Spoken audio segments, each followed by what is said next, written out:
Hello, welcome to my YouTube channel Krishna Kitchen #1. Subscribe my channel and press the bell icon to get notification of new video. આજે આપણે બનાવીશું શરદ પૂનમ special પૌવાની ખીર. શરદ પૂનમમાં ચંદ્ર સોળે કળાએ ખીલી ઉઠે છે.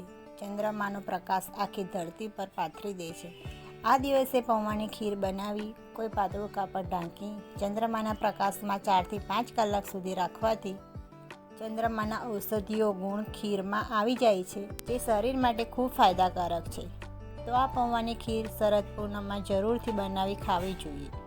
તો આપણે શરદ પૂનમની સ્પેશિયલ પૌવાની ખીર બનાવવાની શરૂઆત કરીએ.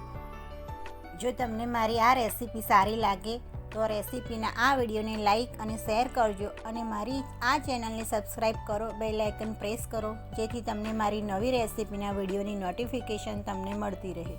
તો ચાલો શરૂ કરીએ ખીર બનાવવાની. સૌપ્રથમ એક જાડા તળિયાનું વાસણ લઈશું. તેને ગેસ પર મૂકી ગેસ ચાલુ કરીશું. તેમાં 1/2 લીટર દૂધ નાખી દઈશું.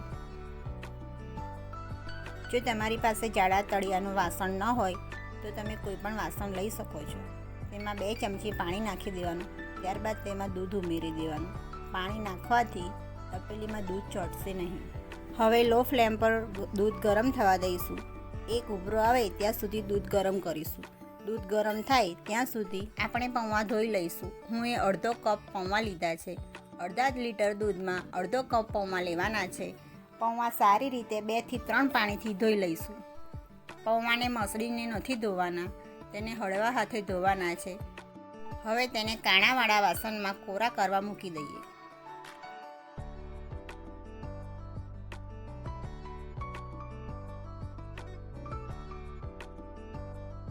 દૂધ જોઈ લઈએ. દૂધ ગરમ થઈ ગયું છે. તેને બરાબર હલાવી લઈએ. હવે તેમાં સ્વાદ પ્રમાણે સાકર નાખીશું. તમે સાકરની જગ્યાએ ખાંડનો ઉપયોગ પણ કરી શકો છો. હવે તેમાં ડ્રાયફ્રૂટની કતરણ ઉમેરી દઈશું. બધું બરાબર મિક્સ કરી લઈશું. થોડીવાર તેને હલાવતા રહીશું. હવે તેમાં ધોઈને કોરા કરવા મૂકેલા પૌવા એડ કરી દઈશું.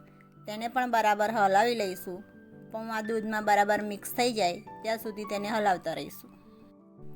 બધું બરાબર મિક્સ થઈ જાય, પૌવા થોડા ફૂલી જાય, દૂધ થોડું જાડું થઈ જાય ત્યાં સુધી આપણે તેને ઉકળવા દઈશું. ખીર બરાબર ઉકળીને તૈયાર થઈ ગઈ છે. હવે તેમાં થોડો ઇલાયચીનો પાવડર ઉમેરી દઈશું. તેને પર બરાબર હલાવીને મિક્સ કરી લઈશું. ખીર તૈયાર થઈ ગઈ છે. ખીરને થોડી ઠંડી થવા દઈશું. ખીર રૂમ ટેમ્પરેચર પર આવે એટલે તેને સર્વિંગ બાઉલમાં કાઢી લઈશું. આ ખીરને 4 થી 5 કલાક ચંદ્રમાના પ્રકાશમાં મૂકીને ખાવી જોઈએ. જો તમને મારી આ રેસીપી ગમી હોય, હજુ સુધી તમે મારી ચેનલને સબસ્ક્રાઈબ ન કરી હોય તો મારી ચેનલને સબસ્ક્રાઈબ કરો, બેલ આઇકન પ્રેસ કરો, જેથી તમને મારા નવી રેસીપીના વિડીયોની માહિતી મળતી રહે. Thank you.